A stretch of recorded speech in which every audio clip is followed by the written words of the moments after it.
ஓம் சாந்தி 28/4/2025 காலை முரளி பாப்தாதா மதுபன். இனிமையான குழந்தைகளே, உங்களுடைய அன்பு அழியக்கூடிய உடல்களின் மீது இருக்கக்கூடாது. ஒரு விதேகி தேகமற்றவரிடம் அன்பு வையுங்கள். தேகத்தை பார்த்து கொண்டிருந்தாலும் பார்க்காதீர்கள். கேள்வி: புத்தியை சுத்தப்படுத்துவதற்கான முயற்சி என்ன? சுத்தமான புத்தியின் அடையாளம் என்னவாக இருக்கும்? பதில்: ஆத்ம அபிமானி ஆகுவதன் மூலமே புத்தி சுத்தமடைகிறது. இப்படிப்பட்ட ஆத்ம அபிமானி குழந்தைகள் தன்னை ஆத்மா என்று புரிந்து கொண்டு ஒரு தந்தையின் மீது அன்பு செலுத்துவார்கள். தந்தையிடம் மட்டும்தான் கேட்பார்கள். ஆனால் யார் மூடபுத்தி உள்ளவர்களோ அவர்கள் தேகத்தின் மீது அன்பு செலுத்துவார்கள், அலங்கரித்து கொண்டே இருப்பார்கள். ஓம் சாந்தி. ஓம் சாந்தி என்று யார் சொன்னது? யார் கேட்டது? மற்ற சத்சங்கங்களில் மாணவர்கள் கேட்பார்கள். மகாத்மா அல்லது குரு போன்றவர்கள் கூறியது என்று சொல்வார்கள்.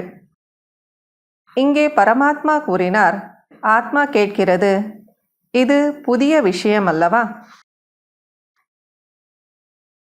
என்னை மட்டும் நினைவு செய்யுங்கள், என்னுடன் மட்டும் அன்பு வையுங்கள், படைப்பின் மீது வைக்காதீர்கள் என்று தந்தை கூறுகிறார்.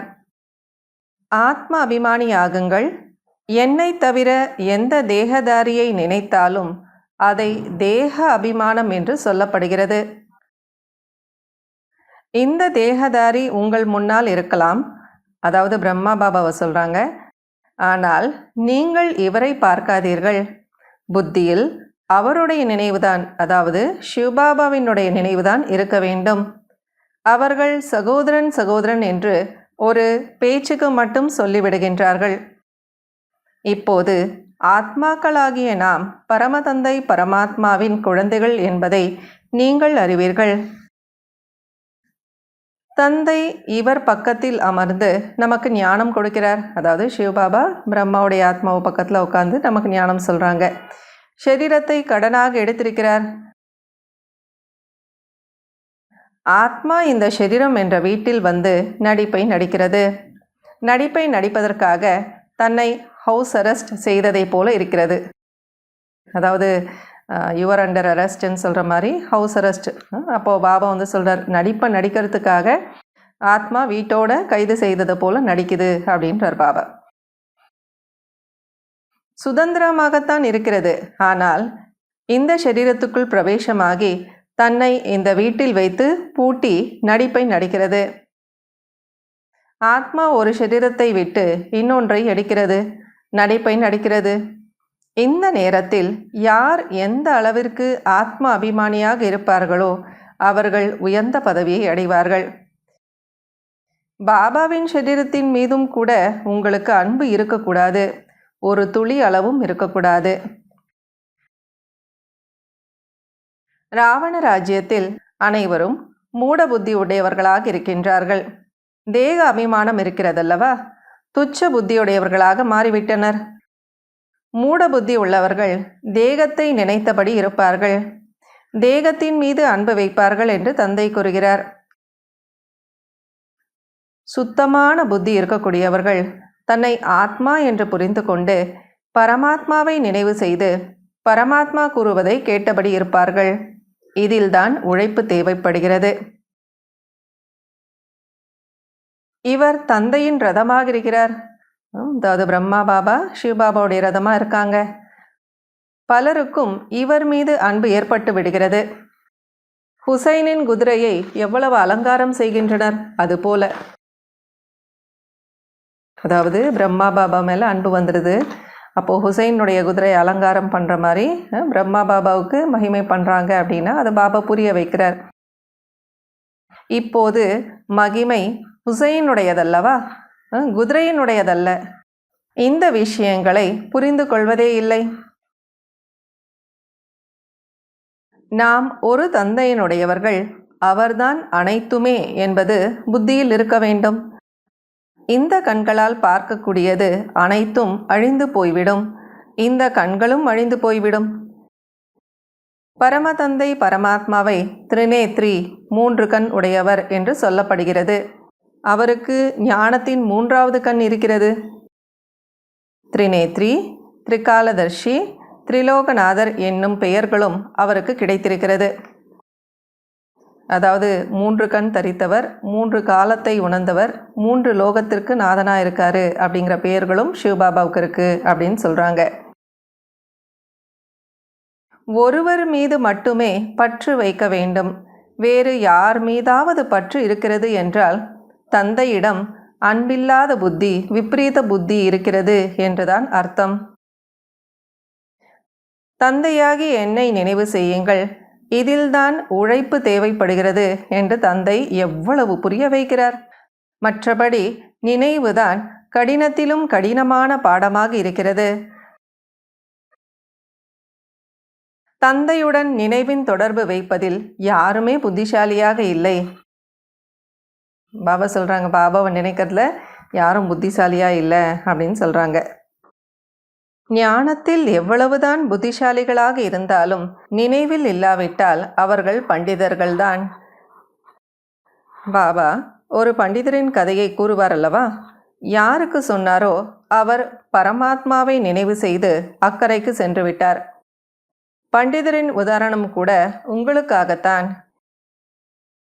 முரளியில் கூர்மையாக இருந்தால் மட்டும் அக்கறைக்கு செல்ல முடியாது. நினைவு செய்யாமல் பாவ கர்மங்கள் அழியாது. ஞானம் மட்டும் இருக்கிறது, நினைவு இல்லை என்றால் உயர்ந்த பதவி அடைய முடியாது. மிகவும் நல்ல நல்ல சேவை செய்யக்கூடியவர்கள் இருக்கிறார்கள். ஆனால் புத்தியின் தொடர்பு சரியாக இல்லாவிட்டால் மாட்டிக்கொள்வார்கள். நினைவு செய்பவர்கள் ஒருபோதும் தேக அபிமானத்தில் சிக்க மாட்டார்கள். அசுத்தமான எண்ணங்கள் அவர்களுக்கு வராது. நினைவில் காயாக, அதாவது பக்குவம் இல்லாவிட்டால் புயல்கள் வந்து கொண்டே இருக்கும். நினைவின் மூலம் கர்மேந்திரியங்கள் முழுமையாக வசப்பட்டு விடும். தந்தை சரி எது மற்றும் தவறு எது என்று புரிந்து கொள்ளும் புத்தியை கொடுத்திருக்கிறார். ஞானம் வேறு, யோகம் வேறு. யோகத்தின் மூலம் ஆரோக்கியம், ஞானத்தின் மூலம் செல்வம் கிடைக்கிறது. சார்ட், அதாவது பாபா நம்ம அட்டவணை, நினைவினுடைய அட்டவணையை பற்றி பேசுகிறாரு. சார்ட் வைப்பதில் மாயை சோம்பேறித்தனத்தை ஏற்படுத்துகிறது. குழந்தைகள் நினைவு யாத்திரையின் அட்டவணையை மிகவும் ஆர்வத்துடன் வைக்க வேண்டும். நாம் தந்தையை எவ்வளவு நினைவு செய்கிறோம், அல்லது வேறு நண்பர்கள் உறவினர்கள் பக்கமாக புத்தி செல்கிறதா என்று பார்க்க வேண்டும். நாள் முழுவதும் யாருடைய நினைவு இருந்தது, அல்லது அன்பு யாருடன் இருந்தது, எவ்வளவு நேரத்தை வீணாக்கினேன் என்று தன்னுடைய சார்ட் வைக்க வேண்டும். ஆனால் சார்ட்டை தவறாமல் வைக்கக்கூடிய சக்தி யாருக்கும் இல்லை. விரல் விட்டு எண்ணக்கூடிய அளவிற்கு யாரோ சிலர்தான் வைக்க முடிகிறது. நான் அனைத்து நாயகிகளின் நாயகனாவேன். ஆக நாயகனாகிய என்னை நினைவு செய்ய வேண்டும் அல்லவா? நல்ல முறையில் நினைவு செய்து கொண்டே இருந்தீர்கள் என்றால் அகால மரணம் ஏற்படாது என்று தந்தை புரிய வைக்கிறார். உங்களை அமரர்களாக மாற்றிவிடுவார். முதலில் தந்தையின் மீது அன்பு நிறைந்த புத்தி தேவை. யாருடைய சரீரத்தின் மீதாவது அன்பு ஏற்பட்டது என்றால் விழுந்து விடுவீர்கள், ஃபெயிலாகி விடுவீர்கள், சந்திர வம்சத்தில் சென்று விடுவீர்கள். அதாவது பாபா சொல்கிறாங்க, யாருடைய சரீரத்தின் மீதாவது நமக்கு அன்பு ஏற்பட்டுடுச்சு அப்படின்னா நம்ம கீழே விழுந்துருவோம், ஃபெயில் ஆகிடுவோம் அப்படிங்கிறார் பாபா. சத்யுகத்தின் சூரிய வம்சத்தின் ராஜ்யம்தான் சொர்க்கம் என்று சொல்லப்படுகிறது. திரேதா யுகத்தை கூட சொர்க்கம் என்று சொல்ல மாட்டோம். நம்முடைய அன்பு இன்னார் மீது இருக்கிறது, அவரின் ஆதாரமின்றி எனக்கு நன்மை ஏற்படாது என்று அவர்களே புரிந்து கொள்வார்கள். அதாவது சிலருக்கு சிலர் மேலே அன்பு வந்துடும், அப்போ அவங்க இல்லை அப்படின்னா எனக்கு எந்த நல்லதும் நடக்காதுன்னு நினச்சிக்குவாங்க. இப்போது அப்படிப்பட்ட நிலையில் இறக்க நேரிட்டால் என்ன ஆகும்? விநாச காலத்தில் விபரீத புத்தி விநாசமடைவார்கள். தூசிக்கு சமமான பதவியை அடைவார்கள். இன்றைய நாட்களில் உலகத்தில் ஃபேஷன் செய்வது மிகப்பெரிய தொல்லையாக இருக்கிறது. தன் மீது காதலை ஏற்படுத்துவதற்காக ஷரீரத்தை எவ்வளவு டிப்டாப்பாக வைக்கின்றார்கள். குழந்தைகளே, யாருடைய பெயர் உருவத்திலும் சிக்காதீர்கள் என்று தந்தை இப்போது கூறுகிறார். லக்ஷ்மி நாராயணனுடைய உடைகளை பாருங்கள், எவ்வளவு ராயலாக இருக்கிறது. சத்யுகத்திலோ சட்டப்படி நடத்த இருக்கும். அங்கே இயற்கையான அழகு இருக்கும் அல்லவா? குருட்டு நம்பிக்கைக்கான விஷயம் எதுவும் இல்லை. இப்போது உங்களுடையது ஈஸ்வரிய புத்தி. கல்புத்தியிலிருந்து தங்க புத்தியாக தந்தையை தவிர வேறு யாரும் மாற்ற முடியாது. பரமாத்மா தான் வந்து சொர்க்கத்தை ஸ்தாபனை செய்கிறார். அங்கே நாம் இந்த ஆபரணங்கள் போன்றவற்றால் அலங்கரிக்கப்பட்டிருப்போம். அதாவது சத்யுகத்தில் நிறைய ஆபரணங்களெல்லாம் நம்ம போட்டு அலங்காரம் பண்ணியிருப்போம். அளவற்ற செல்வம் இருக்கும். அனைவருமே சுகமாக இருப்பார்கள். அங்கே இவர் ராஜா, நான் பிரஜை என்று உணர்ந்து கொள்வார்கள். ஆனால் துக்கத்தின் விஷயம் இருக்காது. அங்கேயோ அனைத்தும் கிடைக்கும். துக்கம் என்ற வார்த்தை வாயிலிருந்து வெளிவராது. பெயரே சொர்க்கம் எனப்படுகிறதல்லவா? ஆத்ம அபிமானி ஆவதில் மிகவும் உழைப்பு தேவைப்படுகிறது. நீங்கள் ஆத்ம அபிமானி ஆகுவதில் பல வியாதிகள் போன்றவற்றிலிருந்து விடுபட முடியும். தந்தையை நினைவு செய்வதன் மூலம் உயர்ந்த பதவி அடைவீர்கள். நல்லது. இனிமையிலும் இனிமையான காணாமல் போய் கண்டெடுக்கப்பட்ட செல்லமான குழந்தைகளுக்கு தாயும் தந்தையும் ஆகிய பாப் தாதாவினுடைய அன்பு நினைவுகள் மற்றும் காலை வணக்கம். ஆன்மீக குழந்தைகளுக்கு ஆன்மீக தந்தையின் நமஸ்காரம். ஆன்மீக தந்தைக்கு ஆன்மீக குழந்தைகளின் நமஸ்காரம், அன்பு நினைவுகள் மற்றும் காலை வணக்கம். கடைபிடிக்க வேண்டிய முக்கியமான சாராம்சம். முதல் பாயிண்ட், எந்த தேகதாரியையும் தன்னுடைய ஆதாரமாக மாற்றிக்கொள்ளக்கூடாது. ஷரீரங்களின் மீது அன்பு வைக்கக்கூடாது.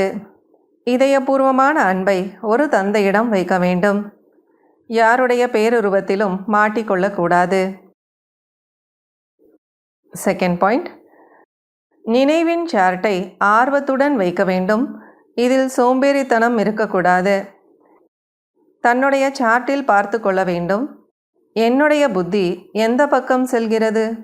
எவ்வளவு நேரத்தை வீணாக்குகிறேன்? சுகத்தை கொடுக்கும் தந்தையின் நினைவு எவ்வளவு நேரம் இருக்கிறது என்று. வரதானம். இல்லற காரியங்கள், ஈஸ்வரிய காரியங்கள் இரண்டின் சமநிலை மூலமாக எப்போதும் லேசாக மற்றும் வெற்றியாளர் ஆகுக.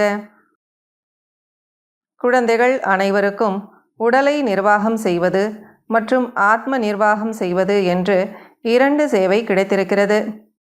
இருந்தாலும் 2 சேவையிலும் நேரத்தின், சக்தியின் மீது சமமான கவனம் தேவை.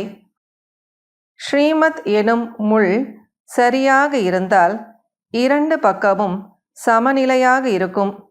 ஆனால் குடும்பம் என்று சொன்ன உடனேயே குடும்பஸ்தன் ஆகிவிட்டால் சாக்கு போக்குகள் ஆரம்பமாகிவிடும். எனவே குடும்பஸ்தன் அல்ல, ட்ரஸ்டி, அதாவது தர்மகர்த்தா என்று நினைக்க வேண்டும்.